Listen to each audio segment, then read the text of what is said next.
વિદ્યાર્થી મિત્રો, તમારું હાર્દિક સ્વાગત છે એજ્યુકેશન ઇન ગુજરાતી ચેનલ પર. આજનો આપણો ટોપિક છે ધોરણ 4 વિષય પર્યાવરણ. તેમાં આપણે જોઈએ ચેપ્ટર નંબર 1, તેનું નામ છે રોજ નિશાળે જઈએ. પ્રશ્ન પહેલો છે, નીચેના દરેક પ્રશ્નના જવાબ માટે આપેલા વિકલ્પોમાંથી યોગ્ય વિકલ્પ પસંદ કરીને લખો. પહેલું છે, પુલ બનાવવા નીચેનામાંથી કઈ સામગ્રી વપરાતી નથી? જવાબ આવશે બી, કાપડ. બીજું, નીચેનામાંથી કયો પુલ વધારે મજબૂત હોય છે? જવાબ આવશે એ, સિમેન્ટ અને લોખંડનો. ત્રીજો વિકલ્પ જોઈએ, નીચેનામાંથી ક્યાંના બાળકો આજે પણ શાળાએ જવા હોડીનો ઉપયોગ કરે છે? જવાબ આવશે સી, બેટ દ્વારકા. ચોથું, બેટ દ્વારકા ક્યાં આવેલું છે? જવાબ આવશે દરિયાની વચ્ચે. પાંચમું, રણ પ્રદેશમાં નીચેનામાંથી કયું વાહન વધુ ઉપયોગી છે? જવાબ આવશે બી, ઊંટગાડી. છઠ્ઠો વિકલ્પ જોઈએ, બળદગાડામાં મુસાફરી વખતે તડકો કે વરસાદ હોય ત્યારે બાળકો તેનાથી બચવા શેનો ઉપયોગ કરે છે? જવાબ આવશે એ, છત્રી. સાતમો, સ્કૂલ બસનો રંગ સામાન્ય રીતે ખાલી જગ્યા હોય છે? જવાબ આવશે સી, પીળો. આઠમું છે, ગુજરાતમાં ક્યાંના બાળકો જંગલમાંથી પસાર થઈને શાળાએ જાય છે? જવાબ આવશે એ, ગીર. નવમું, નિધિ શા માટે બીજા બાળકોની જેમ બધા કામ કરી શકતી નથી? જવાબ આવશે બી, તેના પગ કામ કરી શકતા નથી. દસમું છે, નિધિને શાળાએ કોણ ઉંચકીને લઈ જતું હતું? જવાબ આવશે સી, નિધિના મમ્મી. 11મું, આપણે ત્યાં ઉડાન ખટોલા રોપવે ક્યાં જોવા મળે છે? જવાબ આવશે ડી, આપેલ તમામ. અને 12મું, ભારતના કયા રાજ્યમાં ઉડાન ખટોલાની મદદથી બાળકો શાળાએ જાય છે? જવાબ આવશે બી, જમ્મુ કાશ્મીર. અને 13મું, નીચેનામાંથી કયા રાજ્યમાં ખૂબ વરસાદના કારણે ગામ લોકો વાંસના પુલનો ઉપયોગ કરે છે? જવાબ આવશે સી, અસમ. બીજો છે, યોગ્ય શબ્દ વડે ખાલી જગ્યા પૂરો. ખાલી જગ્યા પહેલી છે, રણ પ્રદેશમાં બધે રેતી જોવા મળે છે. બીજું, બળદગાડા ગામમાં વધુ જોવા મળે છે. ત્રીજું, ઊંટગાડી રણ તો બળદગાડું ગામડું. ચોથું, નિધિ વ્હીલચેરની મદદથી જાતે શાળાએ આવે છે. પાંચમું, ઉડાન ખટોલામાં ટ્રોલીને દોરડા પર ચક્રની મદદથી ખસેડવામાં આવે છે. અને છઠ્ઠું, પાણીમાં મુસાફરી કરવા હોડીનો ઉપયોગ થાય છે. સાતમું, બળદગાડાને 2 પૈડા હોય છે જ્યારે ઊંટગાડીને 4 પૈડા હોય છે. ત્યારબાદ પ્રશ્ન ત્રીજો જોઈએ કે નીચે આપેલા વિધાનો પૈકી ખરા વિધાનની સામે સાચાની અને ખોટા વિધાનની સામે ખોટાની નિશાની કરો. પહેલું છે કે અમારી શાળામાં બધા બાળકો એક સરખા વાહન પર શાળાએ આવે છે. આ વિધાન ખોટું છે. બીજું, આપણા દેશની દરેક શાળાએ જવું ખૂબ જ સરળ છે. આ વિધાન પણ ખોટું છે. ત્રીજું, નદીને પેલે પાર જવા માટે નદી પરનો પુલ ઉપયોગી છે. આ વિધાન સાચું છે. ચોથું, પુલને પગથિયા હોય છે. આ વિધાન સાચું છે. પાંચમું, પુલનો ઉપયોગ રેલવે લાઇન માટે પણ થાય છે. આ વિધાન સાચું છે. છઠ્ઠું, રણપ્રદેશમાં રેતી દિવસે ખૂબ ગરમ થતી નથી. આ વિધાન ખોટું છે. સાતમું, પહેલાંના સમયમાં શાળામાં ભણતી છોકરીઓનું પ્રમાણ ઓછું હતું. આ વિધાન સાચું છે. આઠમું, સાયકલની મદદથી છોકરીઓ દૂરની શાળાઓમાં પણ સરળતાથી જઈ શકે છે. આ વિધાન સાચું છે. નવમું, ડુંગરાળ વિસ્તારના બાળકોને પથરાળ રસ્તાઓ પર ચડતા ઉતરતા બીક લાગે છે. આ વિધાન ખોટું છે.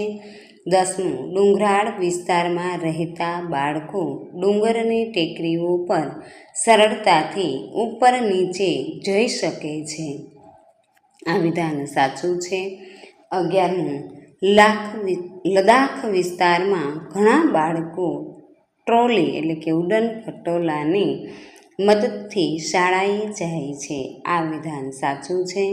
અને 12મું, વિદ્યાર્થીએ નિયમિત રીતે શાળાએ જવું જોઈએ. આ વિધાન સાચું છે. ત્યારબાદ પ્રશ્ન નંબર 4 કે નીચેના પ્રશ્નોના 1-2 વાક્યમાં ઉત્તર આપો. એમાં પહેલું છે કે શહેરમાં શાળાએ જવા બાળકો કયા કયા વાહનોનો ઉપયોગ કરે છે?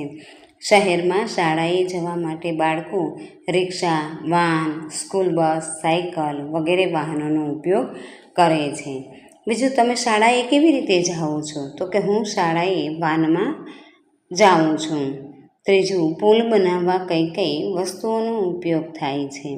પુલ બનાવવા સિમેન્ટ, રેતી, કપચી, ઈંટો અને લોખંડના સળિયાનો ઉપયોગ થાય છે.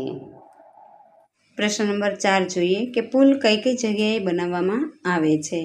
પુલ નદી પર, 2 પર્વતોને જોડવા, જો રસ્તા પરથી રેલવે લાઇન પસાર થતી હોય તો તેની ઉપર વગેરે જગ્યાએ બનાવવામાં આવે છે.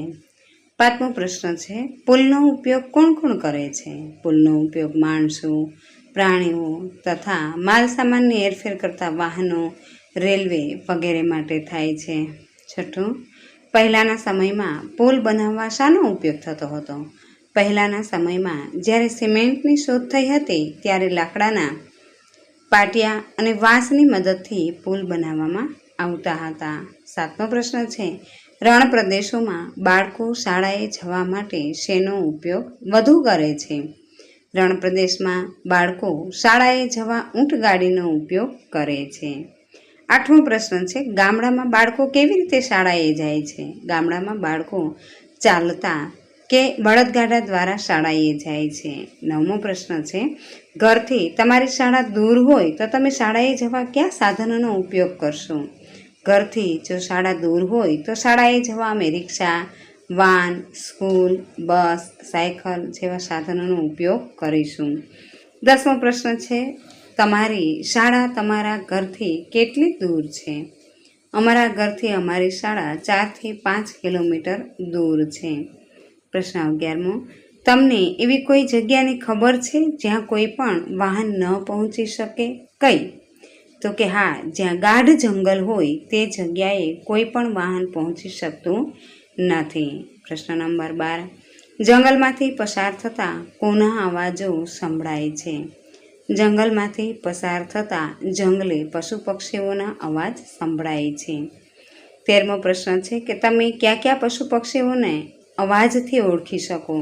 અમે ચકલી, કાગડો, કાબર, પોપટ, મોર, કોયલ, કબૂતર વગેરે પક્ષીઓ તથા સિંહ, વાઘ, ગાય, ભેંસ, બકરી, કૂતરો વગેરે પશુઓનો અવાજ ઓળખી શકીએ છીએ. 14મો પ્રશ્ન છે, ડુંગરાળ વિસ્તારમાં રહેતા બાળકો કેવી રીતે શાળાએ જાય છે? ડુંગરાળ વિસ્તારમાં રહેતા બાળકો પથરાળ અને વાંકાચૂકા રસ્તા પર થઈને શાળાએ પહોંચે છે. 15મો પ્રશ્ન છે, મૂક બધિર બાળકોને કઈ કઈ મુશ્કેલીઓ પડતી હશે? મૂક બધિર બાળકોને બોલવામાં મુશ્કેલીઓ પડે છે, વાતચીત કરવામાં, પોતાની વાત બીજાને સમજાવવામાં વગેરે મુશ્કેલીઓ પડે છે. 16મો પ્રશ્ન છે, ઉડન ખટોલો એટલે શું? તો કે ઉડન ખટોલા એટલે મજબૂત તારના દોરડા પર લટકાવેલી ટ્રોલી જેમાં ઉપરથી નીચે અને નીચેથી ઉપર જઈ શકાય છે. નંબર 7, યોગ્ય રીતે જોડકા જોડો. વિભાગ અ અને વિભાગ બ. વિભાગ અમાં જોઈએ સ્ટીમર, જવાબ આવશે ક, સમુદ્ર માર્ગે માલસામાનની હેરફેર માટે. બીજું પુલ, જવાબ આવશે ડ, નદી પરથી વાહનોની અવરજવર કરવા માટે. ત્રીજું ઉડન ખટોલા, જવાબ આવશે અ, 2 ડુંગર વચ્ચેની ખીણ પસાર કરવા માટે. ચોથું હોડી, જવાબ આવશે બ, પાણી ભરાયેલા વિસ્તારમાં અવરજવર માટે. ત્યારબાદ પ્રશ્ન નંબર 8મો છે, સિમેન્ટના પુલ અને વાંસના પુલ વચ્ચેનો તફાવત લખો. સિમેન્ટનો પુલ બનાવવા ઈંટ, પથ્થર, રેતી અને સિમેન્ટનો ઉપયોગ કરવામાં આવે છે. આ પુલ મજબૂત હોય છે અને આ પુલ પર ભારે વાહનો ચલાવી શકાય છે. જ્યારે વાંસનો પુલ બનાવવા વાંસ અને લાકડાના પાટિયા અને દોરડાનો ઉપયોગ થાય છે. આ પુલ ઓછો મજબૂત હોય છે અને આ પ્રકારના પુલ માત્ર ચાલીને જ જવા માટે ઉપયોગી છે. પ્રશ્ન નંબર 9મો છે, નીચે જણાવ્યા મુજબની જમીન પર ચાલવાથી કેવો અનુભવ થશે તે લખો.